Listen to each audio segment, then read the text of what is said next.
In today's episode, revenge from beyond the grave, well, beyond retirement. Not qualified for the promotion, then I'll just do my job. Allergies are not important to the Home Depot. So let's get started. Revenge from beyond the grave, well, beyond retirement. Background: I worked for a company making test equipment, mostly in the avionics field. We made a test system for an old inertial navigation system. The IST, Inertial System Tester, basically moves the sensor through all three axes in precise order, speeds and combinations, and verifies that it reads correctly. The test system was ancient. I mean really ancient even for the 1980s. It had a magnetic core memory, front panel programming, paper tape loader, and a huge hard disk that was massive, 18 inches, metal plate, but held about 1 kb. It was all blink and lichten, clicking and whizzy noises, like a futuristic computer from 60s TV shows. Our hero, who we will call Dave, was the only person in the company who knew how this thing really worked, and he had worked on it for decades. The Air Force was replacing the navigation system with a new one, and so the test systems would be scrapped. Dave had less than 2 years to go before retirement, and so he was on a bit of a shaky peg when the project ended. Dave was also a stereotypical engineer, very good at his job, low social skills, and brutally honest. He had made enemies, but because the company needed him for the IST, and he knew everyone who dealt with the system from our company to the various air bases and air forces, and civilians, who used the system, they tolerated his manner. Dave was often called out to bases around the world to help them diagnose a problem. He was very good at his job, and the air forces respected him for it. Due to the imminent scrapping of the inertial guidance system, Dave was offered early retirement and took it. As the contract was in its dying days, the project store was emptied of stacks of fan-fold paper, paper tape, and other bits of useless rubbish. Due to his connections, Dave knew that the replacement system was delayed by a year, and so the IST service life was going to be extended. Dave knew this before the company did. Dave also knew that some component suppliers who were contracted to support the IST had stopped production and scrapped the old manufacturing kit. This meant that there would be a refurb contract coming to allow the IST to use modern discs to replace the obsolete dinner plate discs. Dave knew this, but Dave retired anyway. That was the malicious compliance. A few weeks later, a contract request came through requesting that we modify the system tester to use a more modern technology, 1.44 megabytes disks, and support the system for another year with options to renew the contract annually. As it was a simple add-on contract, it was agreed with little oversight. Then the panic set in.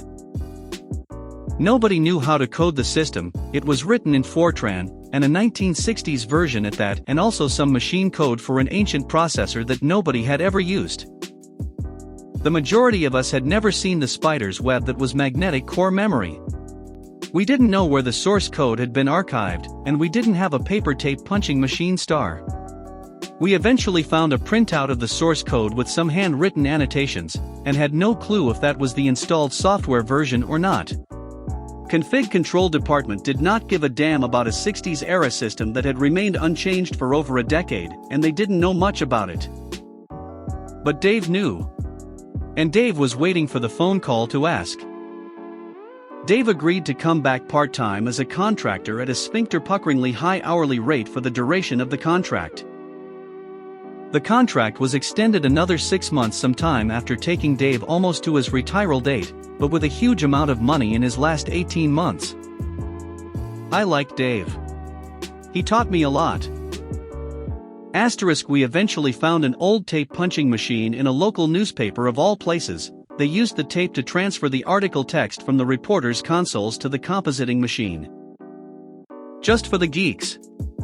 We replaced the huge disk with a 1.44 megabits disk, basically the same as an Amiga, and a single board computer and some custom electronics, all to pretend that it was an ancient slow disk. Basically, we embedded a computer that was several orders of magnitude more powerful than the host system to pretend to be an ancient slow mechanical drive in a system with a clock rate as slow as a heartbeat. Not qualified for the promotion, then I'll just do my job. A few years ago I worked for a furniture store in the back store. My job consisted of unloading and loading trucks, assembling furniture, and placing it on the main floor of the store. After around 6 months there, my supervisor announced he resigned, meaning his post was up for grabs. I had all the technical requirements, so I applied, but they gave the job to another one of my colleague who had more experience, which was totally reasonable. After maybe 1 year my then supervisor just stopped coming into work for no reason. He just decided he had enough, and he just left, number 2 week notice or anything. So while the director tried to get to him, I took over the role of supervisor. I was the one with the most experience, which means that combined with my regular work, I was now the one telling people what to do when doing the schedule and all the paperwork for the shipment. 3 weeks later my colleague was officially fired by my director. In those 3 weeks I kept doing the job of supervisor, and doing it pretty well, so I thought that the promotion would come to me, but my director did nothing. I went to see him, explained what I had been doing and asked if I got the promotion too, which he answered that I was not qualified, nor smart enough to do this job. After some thinking I just decided that if I was not smart enough to do the job, then I shouldn't do it, so I went back doing my regular job, and I also started looking for something else. 4 to 5 days after I stopped filling in, my director come see me in the back store asking why the F the job isn't being done. After all, without me to organize it, nothing was getting out of the store to be delivered to the client. I just reminded him of our previous meeting, and he told me, yeah, I remembered that. What I meant is you're not qualified to get the pay bonus for the job, you still have to do the job, you idiot. I have to admit I still wonder how tough that would work. Still a bit dumbfounded, I just told him that if I wasn't going to get paid for it I certainly won't do the job, and that considering we were already short-staffed with my old supervisor gone, he should be a bit more polite. Apparently this was an unreasonable request, a total lack of respect to him, and worthy of firing me. Yep, still don't get how that would fix anything, but hey, he's the boss. I packed everything and left, knowing that the back store, which needed 5 people to operate, was now down to 3, with the most experienced worker having a total of 4 months. It only took my boss one day to call me back and telling me maybe he went overboard and that perhaps we could arrange something for the promotion, to which I replied that I would not be coming back since I had a few interviews lined up. I hung up while he was still cussing at me. After a few months at my new job I heard some surprising news. The store had closed down after 2 other back store employees resigned. Gotta admit that it felt good to see my old boss finally get what he deserved. Allergies are not important to the Home Depot. This happened about 5 years ago, and I haven't been to the Home Depot in question in a long time. Names have been changed for privacy. In high school, I was working at the local Home Depot as a head cashier. I kept track of all the active registers and made sure things ran smoothly. I held this position for quite some time, 1 to 2 years, and enjoyed it pretty well. Customers were nice, and my co-workers were mostly craftsmen and gardeners, all with interesting stories to share. Before we go further, let me explain something. I am allergic to nearly every form of pollen. I mean every form. I take allergy medication, but even then, if I am in close proximity to flowers for too long, 30 minutes, I will begin to break out in hives and throw up most of the time. So after about 3 months working in the winter, the spring season was upon us, the worst season for my allergies. One day, about 3 of our garden section cashiers called off sick. They are pretty reliable people, so I had no problem finding people to cover for them. As I come to my manager to inform them of the position changes, my manager looks at me and says, "You can handle the garden section on your own, can't you?"